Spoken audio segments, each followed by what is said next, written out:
Assalamualaikum warahmatullahi wabarakatuh. Bismillahirrahmanirrahim. Alhamdulillahi nasta'inuhu wa nastaghfiruh wa na'udzu billahi min sururi anfusina wa min sayyiati a'malina. May yahdihillahu fala mudhillalah wa may yudlilhu fala hadiyalah.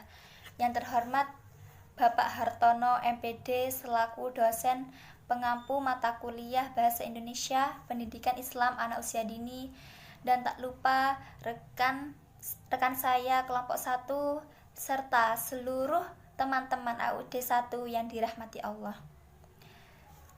Sebelum itu, perkenalkan, nama saya Iza Ahyana, NIM 202110519.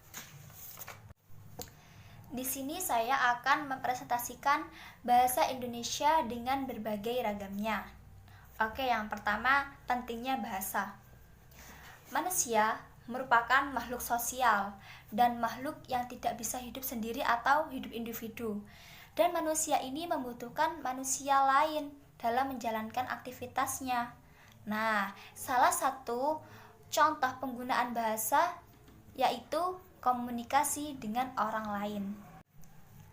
Menurut Kamus Besar Bahasa Indonesia, secara terminologi mengartikan bahasa sebagai sistem lambang, bunyi, atau arbitrer yang digunakan oleh anggota suatu masyarakat untuk bekerja sama, berinteraksi, dan mengidentifikasikan diri.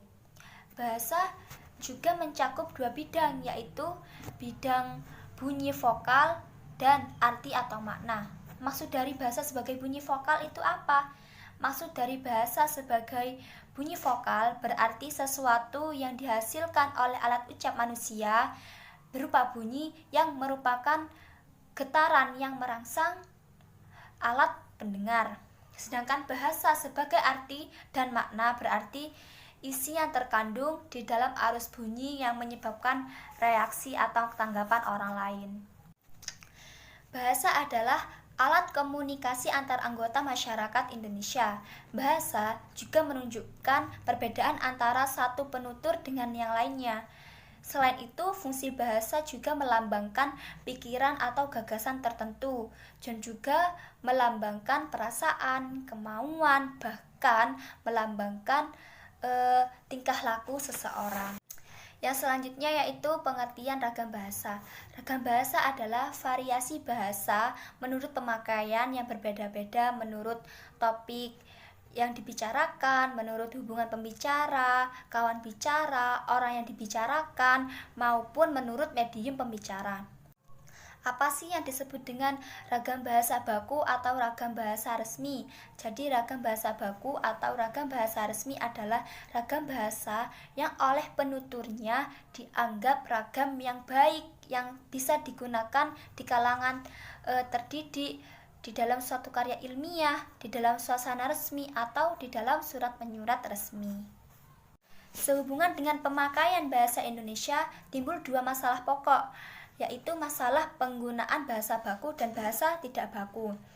Dalam situasi resmi seperti di sekolah, di kantor, atau pertemuan resmi, maka kita menggunakan bahasa baku. Dan juga sebaliknya, dalam situasi tidak resmi seperti di rumah, di taman, di pasar, kita tidak dituntut menggunakan bahasa baku. Yang selanjutnya yaitu sebab terjadinya ragam bahasa. Ragam bahasa timbul seiring dengan perubahan masyarakat. Perubahan itu berupa variasi-variasi yang dipakai sesuai keperluannya, agar banyaknya variasi tidak mengurangi fungsi bahasa sebagai alat komunikasi yang efisien. Dalam bahasa timbul mekanisme untuk memilih variasi tertentu yang cocok untuk keperluan tertentu yang disebut dengan ragam standar. Selanjutnya, macam-macam ragam bahasa. Ragam bahasa memiliki jumlah yang sangat banyak karena penggunaan bahasa sebagai alat komunikasi tidak terlepas dari latar penuturnya yang beda-beda. Selain itu, pemakaian bahasa juga bergantung pada pokok persoalan yang dibicarakan serta keperluan pemakaiannya. Di sini ada macam-macam ragam bahasa. Ragam bahasa dibagi berdasarkan beberapa cara. Yang pertama, berkomunikasi. Ada ragam lisan dan ada juga ragam tulisan. Sedangkan berdasarkan cara pandang penutur yaitu ada ragam dialek, ragam terbelajar, ragam resmi, dan ragam tidak resmi. Sedangkan yang terakhir berdasarkan pesan komunikasi yaitu ada ragam politik, ragam hukum, ragam sosial, ragam jurnalistik, dan lain sebagainya. Mungkin hanya itu yang dapat saya sampaikan. Mohon maaf apabila ada salah kata. Wallahul muwaffiq ila aqwamit thoriq. Wassalamualaikum warahmatullahi wabarakatuh. Baik, saya di sini akan meneruskan presentasi dari Saudari Iza Ahyana pada poin ragam bahasa menurut cara berkomunikasi. Di sini dibagi menjadi dua, yaitu ragam lisan dan ragam tulis. Yang pertama, ragam lisan. Ragam bahasa baku lisan didukung oleh situasi, pemakaian sehingga kemungkinan besar terjadi pelepasan kalimat. Namun, hal ini tidak mengurangi ciri kebekuannya, walaupun demikian.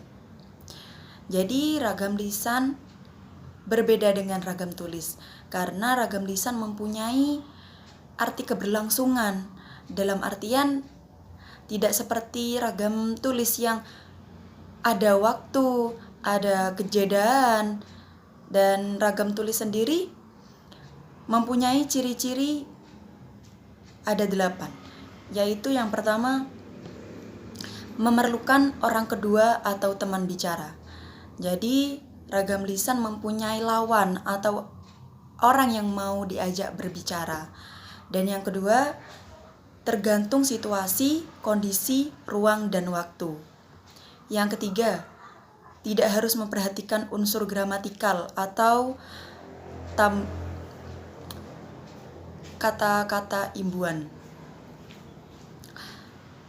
Hanya perlu intonasi serta bahasa tubuh atau bahasa yang untuk kefahaman orang yang ketika diajak berbicara. Yang keempat, berlangsung cepat. Karena kita memakai ragam lisan, bukan ragam tulis. Jadi kita harus mempunyai kecepatan antar berbicara dengan lisan. Yang kelima, sering dapat berlangsung tanpa alat bantu. Jadi berbeda dengan ragam tulis yang mempunyai alat bantu seperti kertas, pulpen, dan sebagainya. Yang keenam, kesalahan dapat langsung dikoreksi. Jadi berbeda sama dengan ragam tulis yang tidak langsung dikoreksi secara langsung. Kalau ragam lisan kan face to face, jadi langsung ada koreksiannya. Yang ketujuh, dapat dibantu dengan gerak tubuh dan mimik wajah serta intonasi. Jadi ragam lisan dapat dibantu dengan gerak tubuh karena mempunyai sifat keberlangsungan berbeda dengan ragam tulis. Yang kedelapan, dipengaruhi oleh tinggi rendahnya suara, yaitu nada atau suara dari orang yang berbicara. Penggunaan bentuk kata. Contoh ragam lisan, penggunaan bentuk kata. Yang pertama, Nia sedang baca surat kabar. Bentuk katanya yaitu baca. Yang kedua, Ari mau nulis surat. Bentuk katanya yaitu tulis. Yang keempat, mereka tinggal di Medan. Bentuk katanya yaitu tinggal. Yang keempat, jalan layang itu untuk mengatasi kemacetan lalu lintas. Bentuk katanya kata itu. Penggunaan kosakata. Alzeta bilang kalau kita harus belajar. Kosakatanya yaitu bilang. Kita harus bikin karya tulis. Kosakatanya yaitu bikin. Penggunaan struktur kalimat. Rencana ini sudah saya sampaikan kepada direktur. Struktur kalimatnya yaitu sudah. Dalam asah terampil ini dihadiri juga oleh Gubernur Jakarta. Kosa struktur kalimatnya asah terampil. Karena terlalu banyak saran berbeda-beda, sehingga ia makin bingung untuk menyelesaikan pekerjaan itu. Struktur katanya, kata sehingga. Yang kedua, ragam tulis. Di sini, ragam tulis mempunyai arti bahasa yang dihasilkan dengan memanfaatkan media tulis seperti kertas dengan huruf sebagai unsur dasarnya. Dalam penggunaan ragam bahasa baku ini, bahasa baku tulis, makna kalimat yang diungkapkan tidak tunjung dari cara berkomunikasi tadi. Yang pertama ragam lisan, yang kedua ragam tulis, yaitu ragam tulis sendiri mempunyai arti bahasa yang dihasilkan dengan memanfaatkan media tulis seperti kertas dengan huruf sebagai unsur dasarnya. Jadi ragam tulis berbeda dengan ragam lisan tadi yang unsurnya individu. Kalau ragam tulis memiliki alat tulis yaitu kertas, pulpen dan sebagainya, sifatnya individu. Kalau ragam lisan sifatnya memerlukan orang lain. Ciri-ciri ragam tulis ada 8, yaitu 1. Tidak memerlukan orang kedua atau teman bicara. Jadi bersifat individu, hanya memerlukan alat tulis seperti kertas dan pulpen. Yang kedua, bersifat objektif. Yang ketiga, tidak tergantung kondisi, situasi dan ruang serta waktu. Jadi waktunya terserah. Kalau ragam lisan harus memanfaatkan waktu yang ada. Tidak seperti ragam tulis yang terserah mau kapan, di mana, dan waktunya bisa ditentukan sendiri. Yang keempat, mengemban konsep makna yang jelas. Jadi harus ada konsep makna yang jelas, beda seperti ragam lisan yang pertama. Yang kelima, harus memperhatikan unsur gramatikal, yaitu unsur-unsur kata imbuhan. Kalau ragam lisan tidak harus membutuhkan gramatikal, yaitu unsur-unsur kata imbuhan. Kalau ragam tulis sendiri bersifat individu, jadi membutuhkan unsur gramatikal, yaitu kata-kata imbuhan. Berlangsung lambat, jadi tidak tergesa-gesa seperti ragam lisan tadi yang mempunyai waktu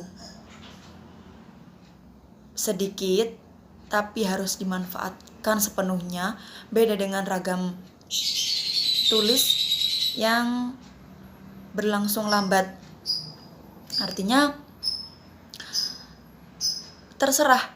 Artinya kan di sini unsurnya individu, jadi terserah mau sampai berapa waktu. Jadi berlangsung lambat, terserah individu. Yang ketujuh, jelas struktur bahasanya, susunan kalimatnya juga jelas dan runtut. Jadi bisa diatur sendiri, beda seperti ragam lisan yang dari bibir sendiri, berbicara sendiri. Kalau ragam tulis sendiri membutuhkan susunan kalimatnya jelas dan runtut karena menggunakan alat tulis. Yang ke-8, selalu memakai alat bantu. Jadi yang sudah saya sampaikan awal tadi, alat bantunya yaitu namanya ragam tulis, harus membutuhkan alat tulis seperti kertas dan pulpen dan sebagainya untuk memenuhi kebutuhan ragam tulis. Contoh penggunaan bentuk kata. Yang pertama, kendaraan yang ditumpanginya menabrak pohon mahoni. Bentuk katanya yaitu menabrak. Yang kedua, apabila tidak sanggup, engkau tidak perlu melanjutkan pekerjaan itu. Bentuk katanya yaitu apabila tidak engkau melanjutkan. Yang ketiga, fotokopi jasa harus dilegalisir dahulu oleh pimpinan akademik. Bentuk katanya yaitu dilegalisasi.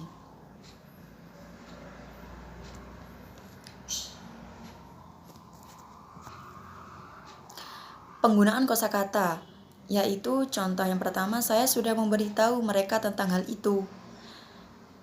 Kosakatanya yaitu memberi. Yang kedua, mereka sedang membuat denah untuk pameran nanti. Kosakatanya yaitu sedang membuat untuk nanti. Contoh yang ketiga, pekerjaan itu agak macet disebabkan oleh keterlambatan dana yang diterima. Kosakatanya yaitu disebabkan. Penggunaan struktur kalimat, contohnya yaitu karena terlalu banyak saran yang berbeda-beda, ia makin bingung untuk menyelesaikan pekerjaan itu. Struktur kalimatnya yaitu karena, ia makin, dan bingung. Sekian presentasi dari saya. Selanjutnya akan diteruskan oleh teman-teman saya. Terima kasih. Warahmatullahi wabarakatuh. Perkenalkan, nama saya Alvina Najib Madamayanti. NIM 2011110500113 akan menjelaskan tentang ragam bahasa Indonesia berdasarkan cara pandang penutur. Nah, ragam bahasa Indonesia berdasarkan cara pandang penutur ini dibagi menjadi 4. Yang pertama, ragam dialek, ragam terpelajar, ragam resmi, dan ragam tak resmi. Nah, yang saya jelaskan yang pertama, ragam dialek. Ragam dialek ini atau yang disebut dengan ragam daerah adalah variasi bahasa yang dipakai oleh kelompok bangsawan yang ditempatkan oleh tempat tertentu. Nah, dalam istilah lama itu disebut dengan logat. Nah, contohnya logat bahasa Indonesia orang Jawa. Nah, dalam pelafalan huruf B pada nama daerah atau nama kota seperti Bandung, Banyuwangi, itu contoh orang Jawa. Nah, kalau orang dalam bahasa Indonesia biasa kan tidak ada M-nya. Maksudnya itu langsung Bandung, Banyuwangi. Nah, kalau orang Jawa itu masih ada depannya Bandung, Banyuwangi. Nah, itu kalau orang Jawa.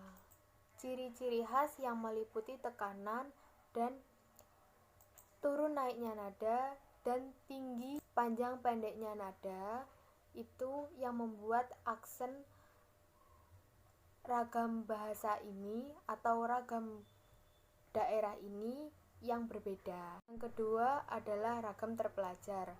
Ragam terpelajar ini adalah bahasa Indonesia yang digunakan oleh kelompok penutur berpendidikan itu sangatlah berbeda dengan yang tidak berpendidikan, terutama dalam pelafalan kata yang asing.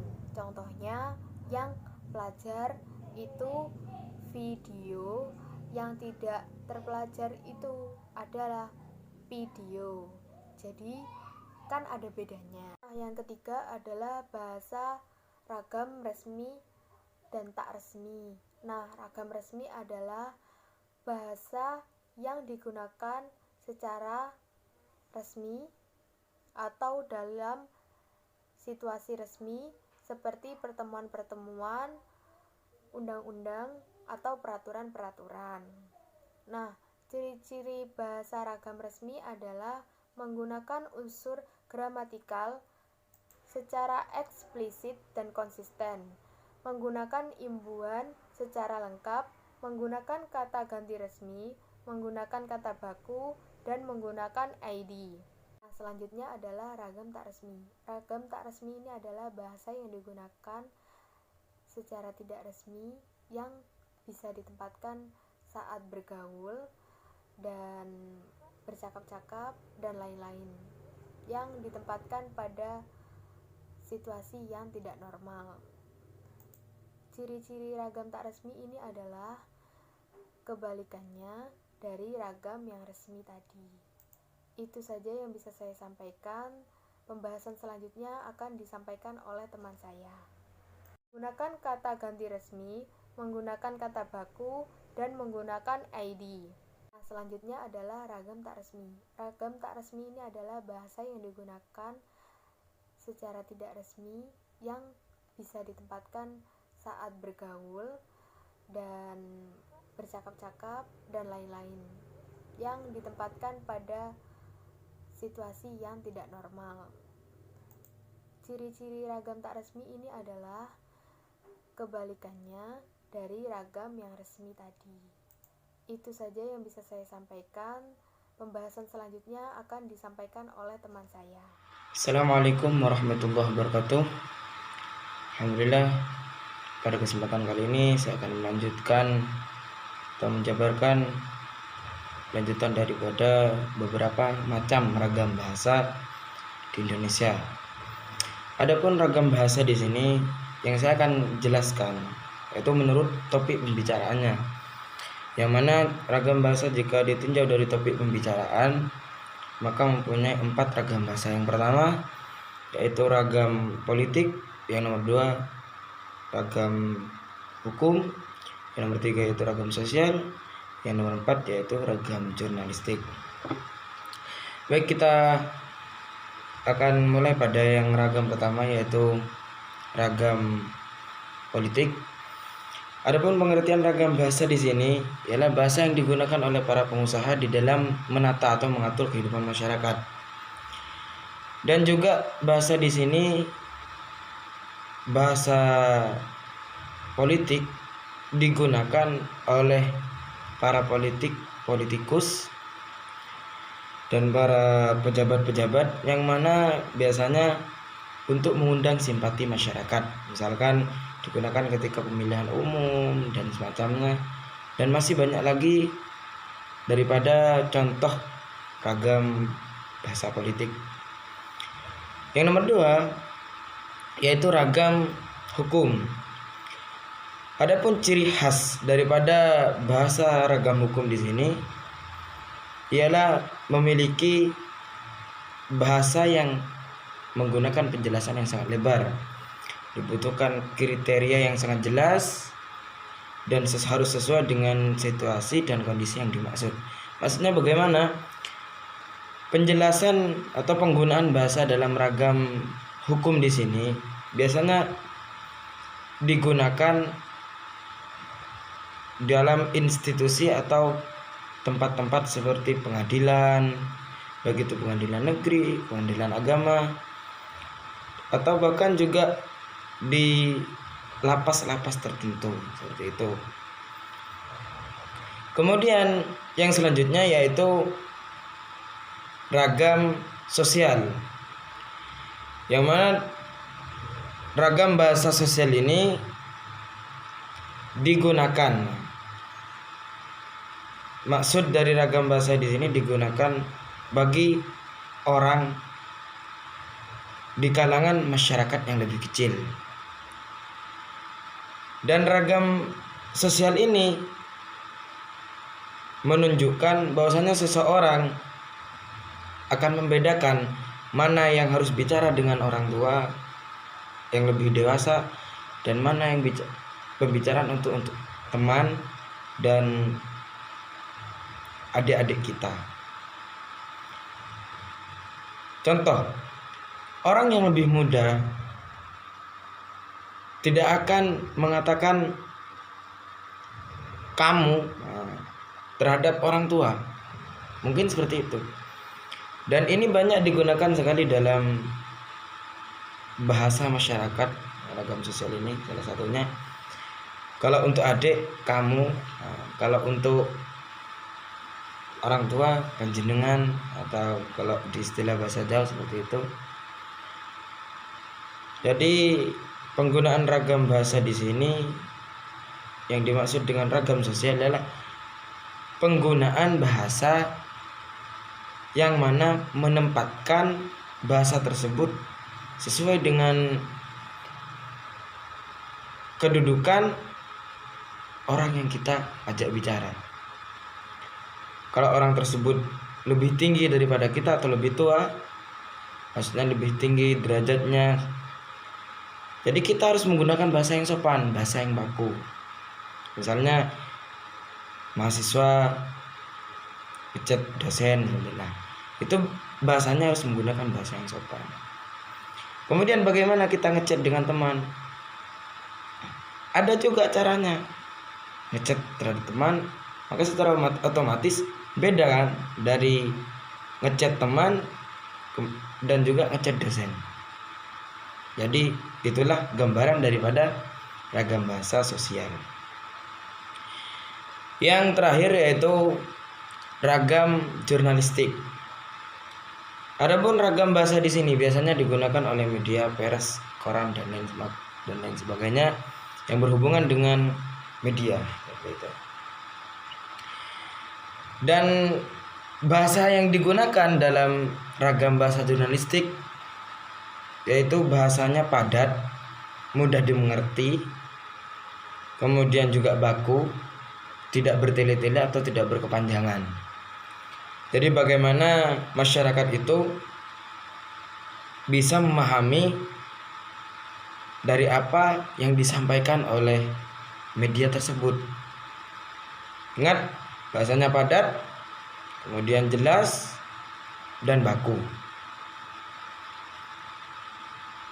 Karena mengapa kok harus menggunakan ragam bahasa yang ini?